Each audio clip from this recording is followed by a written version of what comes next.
नमस्कार, मैं मिलन Patel, registered pharmacist, आपका हार्दिक स्वागत करता हूं आपके अपनी YouTube channel health and medicine Hindi में। आज की वीडियो में मैं आपको हाइड्रोजन पेरोक्साइड यानी कि H2O2 सॉल्यूशन का उपयोग कान में से वैक्स यानी कि ईयर वैक्स रिमूव करने के लिए, निकालने के लिए कर सकते हैं कि नहीं, उसके बारे में बताऊंगा। तो बिना देरी किए आज की वीडियो की शुरुआत करते हैं। मैंने एक वीडियो बनाया था हाइड्रोजन पेरोक्साइड सॉल्यूशन के बारे में, जिसमें पूरी डिटेल दी थी। वीडियो काफ़ी पॉपुलर हुआ। जब भी आप YouTube पर सर्च करोगे हाइड्रोजन पेरोक्साइड सॉल्यूशन तो with in a few results मेरा वीडियो आता है। देखिए, इस वीडियो का जिक्र इसीलिए कर रहा हूँ क्योंकि इस वीडियो में बहुत सारे लोगों ने कमेंट पूछी थी और मैंने जब सर्च टर्म्स देखे, मतलब कि लोग किस तरह से हाइड्रोजन पेरोक्साइड को सर्च करते हैं, तो उसमें बहुत सारे लोगों ने इस प्रकार से सर्च किया था hydrogen peroxide ear wax removal. मतलब कि उसका सीधा मतलब ऐसा होता है कि लोग क्यूरियस है, लोगों को जानना है कि हाइड्रोजन पेरोक्साइड का उपयोग क्या कान में से वैक्स को रिमूव करने के लिए किया जा सकता है कि नहीं। तो आइए उसके बारे में डिटेल में बात करते हैं। सबसे पहले बात करेंगे कि क्या यह उचित रहेगा कि कान में से वैक्स रिमूव करने के लिए हाइड्रोजन पेरोक्साइड का उपयोग करें। देखिए, उसमें कोई थंब रूल नहीं है, कर सकते हैं कि नहीं कर सकते, उसके बीच में काफी कंफ्यूजन होता है। अगर कुछ परिस्थिति की बात करें तो हाइड्रोजन पेरोक्साइड का उपयोग जब आप ईयर वैक्स रिमूव करने के लिए करते हो तो इफेक्टिव माना जाता है, लेकिन कुछ परिस्थितियों के अंतर्गत अगर आप कान में से वैक्स रिमूव करने के लिए हाइड्रोजन पेरोक्साइड का उपयोग करते हो तो काफी नुकसान हो सकता है। जब भी हाइड्रोजन पेरोक्साइड का उपयोग कान में से वैक्स रिमूव करने के लिए किया जाता है, जब भी हाइड्रोजन पेरोक्साइड आप कान में डालते हो तो जो ईयर वैक्स होता है, जो मेल होता है, वो सॉफ्ट हो जाता है, आसानी से निकल जाता है।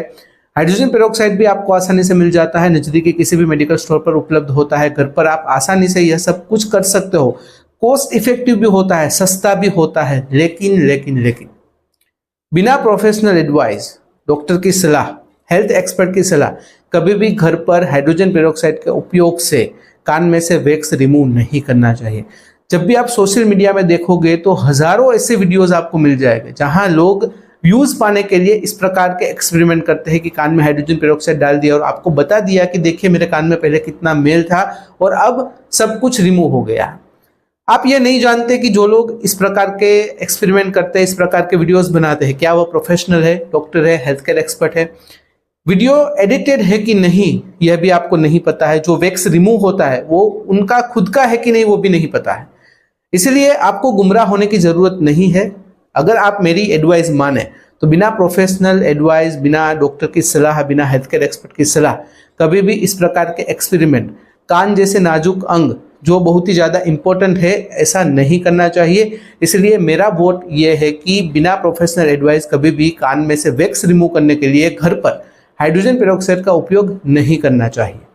अब बात करते हैं कि जो लोग प्रोफेशनल है, जो लोग हेल्थ केयर एक्सपर्ट है, वो किस प्रकार से हाइड्रोजन पेरोक्साइड का उपयोग करते हैं और हाइड्रोजन पेरोक्साइड का मैकेनिज्म ऑफ एक्शन किस प्रकार से काम करता है। देखिए, जब भी हाइड्रोजन पेरोक्साइड को कान में डाला जाता है, जनरली जो प्रोफेशनल लोग होते हैं वो 3% कॉन्सेंट्रेशन वाला हाइड्रोजन पेरोक्साइड यूज करते हैं जब भी कान में डालते हैं। तो जब भी हाइड्रोजन पेरोक्साइड कान में मौजूद वैक्स के संपर्क में आता है तो ऑक्सीजन रिलीज होता है, जिसकी वजह से झाग निकलता है, जिसे हम कहते हैं फोमिंग एक्शन। और जो वैक्स होता है वो सॉफ्ट हो जाता है, जो अंदरूनी वैक्स होता है वो सॉफ्ट हो जाता है, जो हार्ड वैक्स होता है वो सॉफ्ट हो जाता है और जो प्रोफेशनल्स है वो आसानी से उसे रिमूव कर सकते हैं।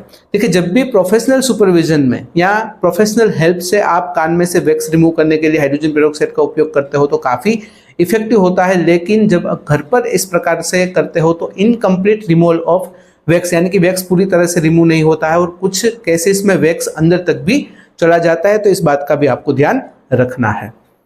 अब बात करते हैं, जब आप घर पर या बिना प्रोफेशनल एडवाइस हाइड्रोजन पेरोक्साइड का उपयोग कान में से वैक्स रिमूव करने के लिए करते हो तो उसके साथ कौन कौन से खतरे जुड़े हुए होते हैं।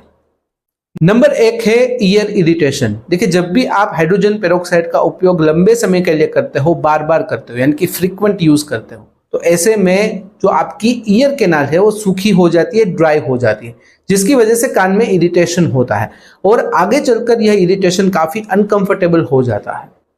नंबर 2 है चांसेस ऑफ इन्फेक्शन, यानी कि संक्रमण लगने के चांसेस बढ़ जाते हैं। देखिए, हमारे कान में, हमारे ईयर कैनाल में प्रोटेक्टिव ऑयल्स होते हैं। देखिए, कुदरत ने सोच समझकर यह रचना की है। जो प्रोटेक्टिव ऑयल्स होते हैं वो बाहर की धूल, मिट्टी, पैथोजन, बैक्टीरिया इत्यादि को कान के अंदर दाखिल होने से रोकते हैं। जब भी धूल, मिट्टी और दूसरे जो फॉरेन पार्टिकल्स कान में एंटर होते हैं तो प्रोटेक्टिव ऑयल से चिपक जाते हैं, अंदर तक नहीं जा पाते हैं।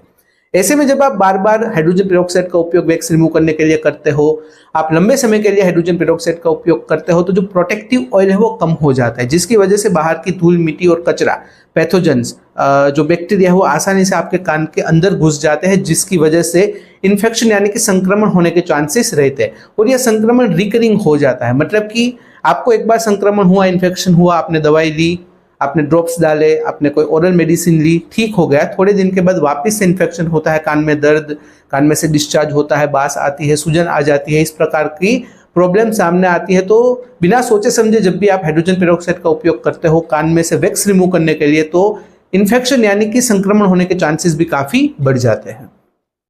नंबर 3 है सीरियस कॉम्प्लिकेशंस। देखिए, हमारे कान में एक टिश्यू होती है जो आउटर ईयर और मिडल ईयर को सेपरेट करते हैं, उसे हम कहते हैं ईयर ड्रम। जब ईयर ड्रम में छिद्र हो जाता है, होल हो जाता है, तो ऐसे में उसे कहते हैं परफोरेटेड ईयर ड्रम। अगर किसी व्यक्ति को परफोरेटेड ईयर ड्रम की स्थिति है, कान में इन्फेक्शन है, दर्द है, सूजन है, डिस्चार्ज हो रहा है, कान में से बास आ रही, ऐसे केसेस में जब भी आप हाइड्रोजन पेरोक्साइड का उपयोग करते हो तो स्थिति और ज्यादा बिगड़ जाती है और सीरियस कॉम्प्लिकेशंस होने की संभावना काफी ज्यादा बढ़ जाती है।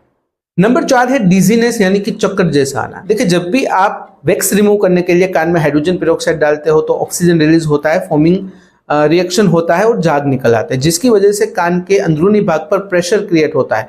कान के अंदर का जो प्रेशर होता है, जो मेंटेन होना चाहिए, वो डिस्टर्ब होता है, जिसकी वजह से डिजीनेस यानी कि चक्कर जैसा आता है। साथ ही साथ जब भी आप कान में हाइड्रोजन पेरोक्साइड डालते हो तो उसके अंदर का जो टेम्परेचर होता है वो भी चेंज होता है, जिसकी वजह से भी डिजीनेस यानी कि चक्कर जैसा महसूस होता है। नंबर 5 है इनकम्प्लीट रिमूवल, मतलब कि हाइड्रोजन पेरोक्साइड के उपयोग से आप अपने आप से कभी भी पूरा वैक्स रिमूव नहीं कर पाते हो, पूरा ईयर वैक्स रिमूव नहीं कर पाते हो। देखिए, उसके पीछे बहुत सारे रीजन है। एक तो आपको प्रॉपर जो प्रोफेशनल जो प्रोसेस है वो पता नहीं है, कॉन्सेंट्रेशन आपको अच्छे से पता नहीं है, किस चीज से आपको, किस इक्विपमेंट से आपको कान में से वैक्स रिमूव करना है वो आपको पता नहीं। देखिए, ज्यादातर लोग ईयर स्वेप का उपयोग करते हैं जो काफी हानिकारक होता है। देखिए, जब भी आप ईयर स्वेप का उपयोग करते हो तो थोड़ा बहुत कान में से वैक्स बाहर निकलता है, लेकिन उससे ज्यादा वैक्स कान के अंदर चला जाता है। ऐसे में जब आप हाइड्रोजन पेरोक्साइड का उपयोग करते हो तो जो वैक्स होता है वो सॉफ्ट हो जाता है। जब भी आप ईयर स्वेप यूज करते हो तो थोड़ा बहुत वैक्स निकलता है, बाकी ज्यादा जो वैक्स होता है वो कान के अंदरूनी हिस्से तक चला जाता है और आपको काफी तकलीफ होती है। अगर आपको कंप्लीटली वैक्स रिमूव करना है तो प्रोफेशनल हेल्प लेनी ही पड़ती है। अब बात करते हैं कौन सी स्थिति में, कब आपको कान में से वैक्स रिमूव करने के लिए हाइड्रोजन पेरोक्साइड का उपयोग नहीं करना है। एज पर माय एडवाइस, बिना डॉक्टर की सलाह, बिना प्रोफेशनल हेल्प कभी भी हाइड्रोजन पेरोक्साइड का उपयोग कान में नहीं करना है। इसके अलावा अगर आपको कान में बार बार इन्फेक्शन होता है, परफोरेटेड ईयर ड्रम की स्थिति है, कान में से बास आती है, डिस्चार्ज निकलता है, सूजन है, दर्द है, ऐसे केसेस में कभी भी हाइड्रोजन पेरोक्साइड का उपयोग नहीं करना है। इसके अलावा अगर बार बार आपके कान में वैक्स आ जाता है, वैक्स जमा हो जाता है, तो ऐसे में अपने आप से कुछ भी निर्णय लेने से पहले आपको प्रोफेशनल हेल्प लेनी है और वैक्स रिमूव करने के लिए आपको डॉक्टर से ही बात करनी है। अगर बात करें कंक्लूजन की, तो इस बात का एकमात्र निष्कर्ष यही निकलता है कि बिना डॉक्टर की एडवाइस, बिना प्रोफेशनल हेल्प कभी भी आपको हाइड्रोजन पेरोक्साइड का उपयोग कान में से वैक्स रिमूव करने के लिए नहीं करना है। सोशल मीडिया से बिल्कुल प्रभावित नहीं होना है। लोग चाहे कितने भी एक्सपेरिमेंट अपने कान के साथ करें, आपको कोई भी एक्सपेरिमेंट आपके कान के साथ नहीं करना है, क्योंकि यह बेहद नाजुक और काफी महत्वपूर्ण अंग हमारे शरीर के लिए है। कुछ लोग ऐसा मानते हैं कि ओकेशनली या फिर थोड़े थोड़े समयांतर पर अगर आप कान में हाइड्रोजन पेरोक्साइड डालते हो तो कान का हाइजीन बना रहता है, तो ऐसा बिल्कुल नहीं होता है। उसके विपरीत भी हो सकता है। अगर आप बिना प्रोफेशनल एडवाइस इस प्रकार का कोई भी एक्सपेरिमेंट करते हो, कान में हाइड्रोजन पेरोक्साइड डालते हो, तो फायदे से ज्यादा नुकसान होने की संभावना काफी ज्यादा होती है। अगर इस वीडियो से रिलेटेड कोई भी सवाल है तो कमेंट में पूछिए बेझिझक। अगर कमेंट में अनकंफर्टेबल है तो डायरेक्टली मेल करें qa.hm@gmail.com पर। तो फिलहाल इस वीडियो में बस इतना ही। आज का वीडियो ध्यान से देखने और सुनने के लिए आपका धन्यवाद। जय हिंद, जय भारत।